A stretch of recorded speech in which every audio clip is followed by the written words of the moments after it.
Hi everybody, Treaty of Waitangi, Chris Newman here. Let's explore this topic a little further. But remember, we are using logic as well as rhetoric and grammar to explain this matter. You'll find that most other discussions on the treaty are all rhetoric. They're all fluff because the speakers are not getting into the historical detail, the actual factual basis of what we're talking about. What is the Treaty of Waitangi? We've already discussed that it's a document about consent, but it's in Maori. That's the first thing. It is not English. So the text of the treaty exists in Maori. It was written in Maori and it was signed in Maori. So it's not an English document. Now, what's interesting is that there is an English document that has been presented as if it were the treaty. And I refer to the Treaty of Waitangi Act 1975, in which it states, whereas the treaty in the English language differs from the text of the treaty in the Maori language. That's in the Treaty of Waitangi Act, written in 1975 by Matthew Rata. This is a deceit, totally a deceit, because at the end of this Act of Parliament, we look at what they call the English Treaty, and it is what we call the Freeman document, written by Mr. James Freeman. So what it is not, the Freeman document, I'll call it treaty because it's not the treaty, but I'm putting it in inverted commas for you. It is not the draft of the Maori Treaty, and it is not the translation. Not translation.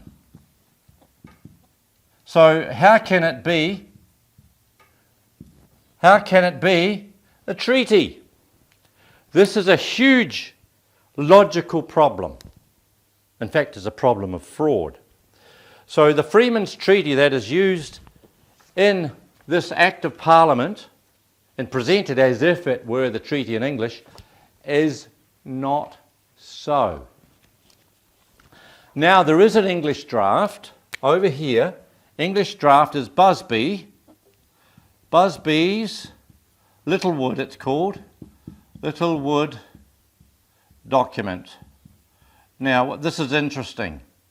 What happened was the Williams missionaries who wrote the treaty translated into Maori and wrote the Maori Treaty from a document, and you can see the script here, the text here of the original handwriting that they used from James Busby's February the 4th, 1840 draft, which was based on a series of discussions and writings involving the missionaries, Captain Hobson, and other residents here in New Zealand, and a lot of input from their understanding of the Maori culture. So, and Maori politics and Maori reality. So, in fact, we have the treaty is in Maori, and it's taken from the draft, Busby's draft. So the Busby draft was lost to history, and then in 1989 it turned up, the original document turned up in a bureau down in Pukekohe inside a lot of papers that were inherited by a family. So now we know that the document that's being discussed by the politicians and by the lawyers and even by the iwi corporations and so on is this English Freeman document, which is not a draft nor a translation.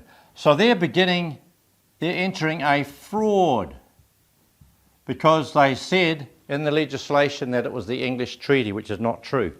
Therefore, we now understand that the original Maori document, which is closely connected to Busby's draft, is the original text. And that original text we've discussed in previous presentations is a common law agreement. And we've even discussed its principles, which are act with honour, cause no foul, and take responsibility. Simple as that. All this other stuff over here is so complicated, so legalistic, and it's so anti the sense of the treaty as to be a fraud and enter onto the realm of a crime, because the New Zealand people are being given the wrong information and the whole thing's being misrepresented to them by people in authority, including the political parties, because the treaty is not, it is not a statute. It is not a statute of the government.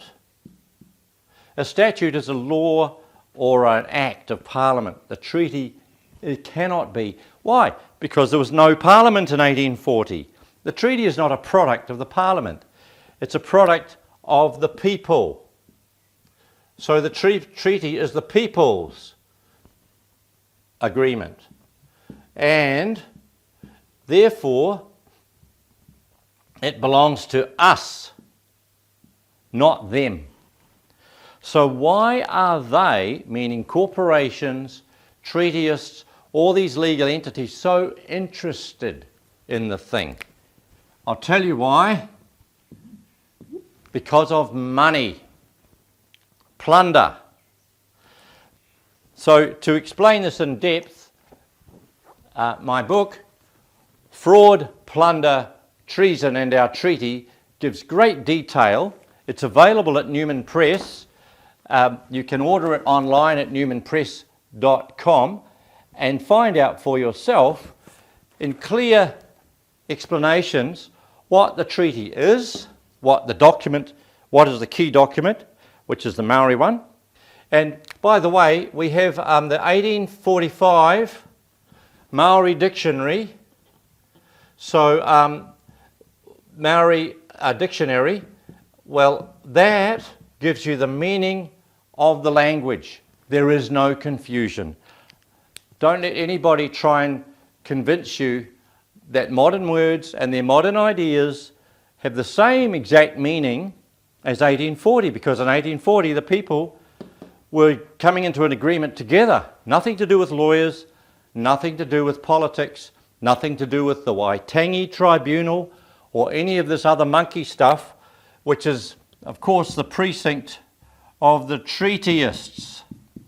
And recently there have been big gatherings down at the Kingite Marae, and everyone's been discussing and talking about how the government's interfering in the treaty and so on and so forth.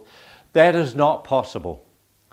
The government may be monkeying around in this area here where everyone else loves to go because that's where the money is, but over here where we are and where the treaty is only common law, and that's what it is. So common law is our foundation, and common law puts us above the Parliament.